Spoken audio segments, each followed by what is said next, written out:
صاحب قیامت کی نشانیاں کیا آج ظاہر ہو چکی ہیں؟ نیز قیامت کب قائم ہوگی؟ میرے بھائی ہمیں کیا پتہ کب قائم ہوگی؟ قیامت قائم ہونے سے پہلے دجال بھی آئے گا، حضرت عیسیٰ علیہ السلام بھی آئیں گے، حضرت مہدی بھی آئیں گے، سورج ایک دفعہ مغرب سے نکلے گا، یاجوج ماجوج ظاہر ہوں گے۔ کچھ قیامت کی علامتیں تو ظاہر ہو چکی ہیں۔ حدیث میں آتا ہے ارض حجاز سے ایک آگ نکلے گی جو اونٹوں کی گردنوں کو روشن کر دے گی۔ یہ 7ویں صدی ہجری میں یہ آگ نکل چکی ہے، تقریباً محدثین کا اتفاق ہے۔ 700 سال پہلے 7ویں صدی ہجری میں آگ نکلی تھی بہت بڑے پیمانے پر ارض حجاز میں، تو وہ تو ایک نشانی ہو چکی ہے۔ تو کچھ نشانیاں ہو چکی ہیں، زیادہ تر نشانیاں کیا ہیں باقی۔ ایک نشانی یہ تھی، حدیث میں آتا ہے کہ یہ جو عرب لوگ ہیں نا، جو اونٹوں کے چرواہے، بکریاں چرانے والے غریب غربا، یتطاولون فی البنیان، ایک دوسرے سے بڑھ چڑھ کے بلڈنگیں بنائیں گے۔ تو عرب میں جو اونٹ چرانے والے، جو ان میں جو کرپٹ لوگ ہوتے تھے، وہ تو حاجیوں کو لوٹ کے گزارا کرتے تھے۔ پاؤں میں چپل نہیں ہوتی تھی، حفاتن عراتن عالتن، حدیث میں آتے ہیں ننگے پاؤں ننگے سر لوگ، ننگے بدن لوگ، ایسا نوٹ چھاپیں گے، ایسا پیسہ آئے گا کہ بلڈنگوں پر بلڈنگیں۔ تو یہ تو دبئی میں، آپ شارجہ میں دیکھ لو، اب سعودی عرب بھی بنا رہا ہے، ایک بڑا شہر آباد کر رہا ہے، اور برج خلیفہ اتنی بڑی بلڈنگ بنا دی کہ اس کو آدمی دیکھتا ہے تو ٹوپی سر سے گر جاتی ہے اس کی۔ تو یہ بھی قیامت کی علامت تھی جو پوری ہو چکی ہے۔ تو کچھ علامتیں تو پوری ہو چکی ہیں، لیکن بڑی بڑی بہت ساری علامتیں باقی ہیں۔ تو جن میں ایک بڑی علامت ہے، سب سے بڑی علامت ہے دجال کا ظہور ہے، حضرت عیسیٰ کا آنا ہے، امام مہدی کا آنا ہے، یاجوج ماجوج کا نکلنا ہے، سورج کا مغرب سے نکلنا ہے۔ تو جب آئیں گی تو پھر خود ہی پتہ چل جائے گا، اس کے لیے آپ ہمیں کال کرنے کی بھی زحمت نہیں کریں گے، ٹھیک ہے نا؟ اچھا بھائی مفتی صاحب، کیا بھائی جان آپ ذرا تمیز سے بیٹھ جائیں، ٹھیک ہے، اس طرف رخ کر کے بیٹھ جائیں آپ۔ بچوں میں یہ بڑی مسئلہ ہے نا، بچہ کا کبھی بھی ایک جگہ بٹھاؤ گے کبھی بھی ٹک کے نہیں بیٹھے گا وہ۔ اس کو میں نے اجازت دی تھی کہ آپ تمیز سے بیٹھو گے تو بیٹھ جانا، ٹھیک ہے، اب تمیز سے، شاباش۔ لیکن وہ بچہ بچہ ہی نہیں ہے جو تمیز سے بیٹھ جائے۔ اچھا بھائی مفتی صاحب، کیا توحید پرست مسلمان کو جہنم سے نکال کر جنت میں لے جایا جائے گا؟ کیا مسلمان جہنم سے نکل کر جنت میں جائے گا، اور یہ کب ہوگا؟ یہ تو صحیح احادیث سے بات ثابت ہے کہ ایک نہ ایک دن مسلمان جو توحید پرست ہوگا، اپنے ایمان کی برکت سے سزا کھانے کے بعد بہرحال جہنم سے نکل کے جنت میں جائے گا۔ اللہ ایمان والوں کو اور کافر کو ایک جیسا بدلہ نہیں دیں گے۔ حدیث میں آتا ہے کہ جب جہنمی جہنم میں چلے جائیں گے، ایک طویل عرصے کے بعد کافر جو ہے نا، یہ تانا دے گا مسلمان کو کہ تم میں اور ہم میں فرق کیا ہے؟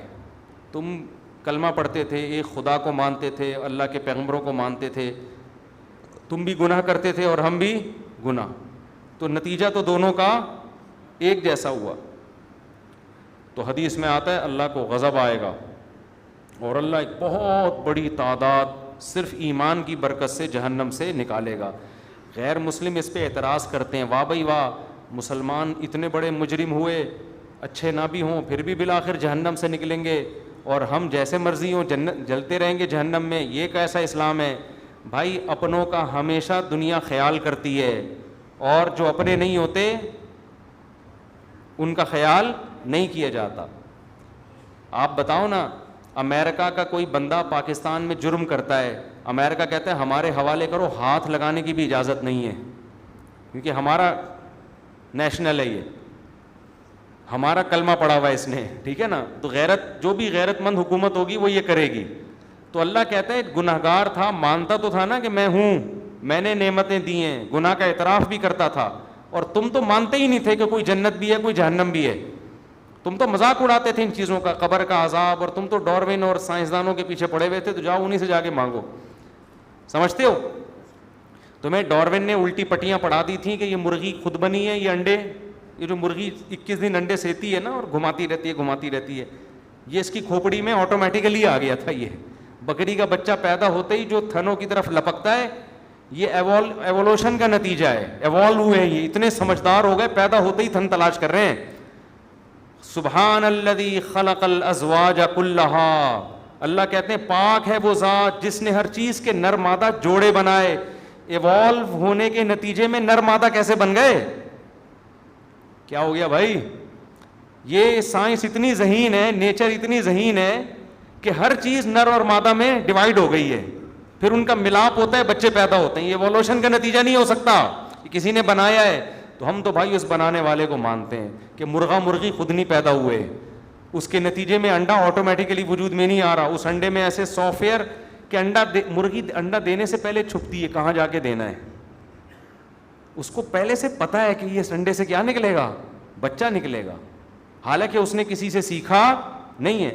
ایوالو اگر ہو رہی ہیں چیزیں تو باڈی میں تبدیلی آئے نا. کھوپڑی کہاں سے اتنی ترقی کر رہی ہے؟ بتاؤ, کسی کو ہنر سکھائے بغیر خود کوئی سیکھ لیتا ہے؟ ڈرائیونگ کی سیٹ پہ بٹھا کے چلوانا پڑتا ہے تو جا کے انسان ڈرائیونگ سیکھتا ہے, جو بالکل سادہ سا کام ہے. مرغی نے انڈوں کو 21 دن بیٹھ کے سینا کہاں سے سیکھ لیا, اور اس کو یہ بھی پتا ہے اس کو کیا کرنا ہے, یہاں سے بھی پکانا ہے, اب یہاں سے بھی پکانا ہے اس کو, ٹھیک ہے نا. اور ایسے قربانیاں دے کے بچے نکالتی ہے, پھر ایسے ان کی پھر دانا توڑ توڑ کے ان کے منہ میں ڈال رہی ہے, پہلے ان کو کھلاتی ہے پھر خود کھاتی ہے. یہ سب چیزیں ایوولوشن کا نتیجہ نہیں ہے. تو جو کہتے ہیں ایوالو ہوا ہے سب کچھ, اللہ کہے گا جاؤ اس فطرت سے ہی اپنا بدلہ لو. ڈاروین تمہارا باپ, وہ تمہیں بتائے گا جنت کیا ہے اور جہنم. جو اللہ کو مانتے تھے کہ یہ سب کسی کا پیدا کردہ ہے, اللہ کہے گا آج جنت انہی کے لیے ہے, ان کے علاوہ کسی اور کے لیے نہیں ہے. تو جتنا اچھا عمل کر لو, جنت بنائی اللہ نے ہے, تو اس کو نہیں مانو گے تو وہ پہلی شرط ہی نہیں پائی جاتی.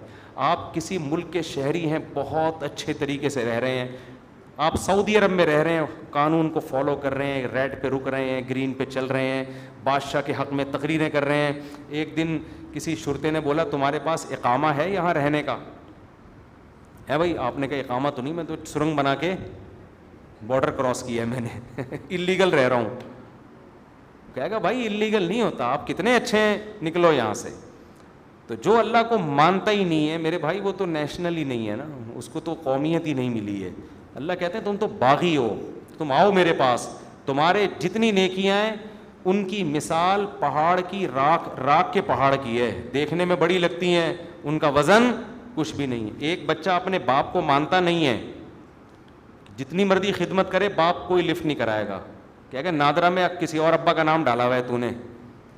اور ایک بچہ باپ کا نالائق ہے, لیکن جب پوچھے تیرا باپ کون ہے فوراً بتاتا ہے یہ میرا باپ ہے. باپ کہتا ہے نالائق ہے لیکن ہے کس کا, میرا ہے, تو میں چماٹ لگاؤں گا, دوسرے کو نہیں لگانے دوں گا, اس کو دفاع بھی کرے گا, وراثت بھی اسی کو دے گا. تو مسلمان کی مثال جو گنہگار ہے وہ ہے جو نالائق ہے مگر ہے اللہ کا اپنا, اور جو کافر جو نیک ہے اس کی مثال وہ ہے جو نیک ہے مگر اللہ کا نہیں ہے. اس کا یہ مطلب نہیں ہے کہ نیک نہ بنے آپ لوگ, برائیوں کی سزا بہرحال جہنم میں ملے گی, اس سے اللہ بچائے. وہ